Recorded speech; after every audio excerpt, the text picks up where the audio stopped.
How low can you go when planting sod? You plant sod too high, it'll get scalped by your lawnmower, or it might become a tripping hazard. You plant it too low, when you step on it, you might feel like you're walking into the abyss. What we have to keep in mind is the finished grade below a concrete walk, driveway, pavers, or even mow strips, which should accommodate long-term growth and the activity of mowing, sweeping, and watering.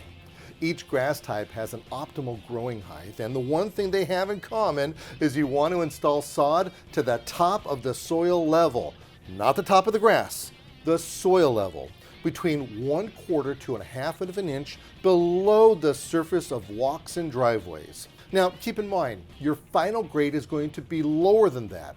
Sod pieces, which are harvested by these huge precision cutting machines, have about the same in soil thickness between 5/8 to 3/4 of an inch, which also houses a massive amount of roots.